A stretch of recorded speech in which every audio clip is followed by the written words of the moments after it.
The Honourable Leader of the Liberal Opposition. Thank you, Mr. Speaker. In 2008, the cowboys on Wall Street crashed the economy, causing the unfunded liability of public sector pensions to spike to $7.5 billion. Employees stepped up in Alberta by increasing their contributions and foregoing wage increases in favour of matching government contributions. As a result, the liability is down to $6.4 billion. And the Minister of IIR says pensions are healthy and will be fully funded in 12 years, at which time contributions will drop. Premier, the crisis has passed, so why are you launching a Republican-style attack on the pensions of public sector workers? Honourable Minister of Finance. Mr. Speaker, I would hardly classify this as a Republican-style attack. We are not changing the pension promise. In fact, Mr. Speaker, what we are doing is defending the pension promise. The age of retirement before the changes we introduced in the Legislature was 65. The age of retirement after the legislation hopefully is passed in this House will be 65. We are making changes to two things, Mr. Speaker. The early retirement subsidy, we're not getting rid of it. We're actually keeping it and making it sustainable. And the second thing we're doing, Mr. Speaker, is we're ensuring that there are funds available to pay cost of living adjustments into the future. Hardly radical. For a supplemental.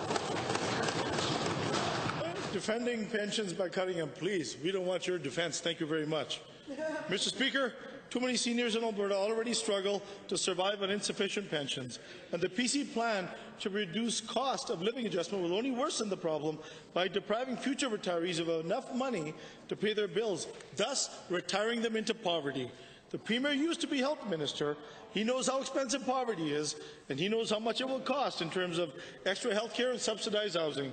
Premier, why are you bringing in a cold-hearted policy which is so obviously penny-wise and pound-foolish? Yeah. Honourable Premier.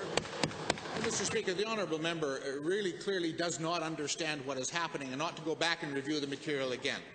The major change with respect to cost of living is going from a defined cost of living adjustment process to a targeted one, and that's based on return on investment. And that's prudent so that we can keep the pension promise to Albertans, the public service workers, because if you do not sustain the viability of the program, then it won't be there for anyone. And as you have fewer people paying and more people drawing, it's more and more difficult to sustain that promise unless you assure sustainability. That's what this government is doing. Final supplemental. Mr. Speaker, targeted is right. They have targeted frontline workers with Bill 45, Bill 46, and these pension reforms. This PC government's right-wing anti-worker ideology blinds it to certain basic facts. We've already covered a couple, and here's one more. Gutting public sector pensions will make it more difficult to attract and retain workers, which means government will be forced eventually to pay more in wages and salaries. Premier, precisely how much more will it cost to attract and retain public sector workers who no longer find it appealing to work for your right-wing Conservative government? Have you done the math on this? Honourable Premier. Thank you, Mr. Speaker. Well, the premise again is wrong, so there's no answer to his question because you can't answer a hypothetical that's based on a wrong assumption.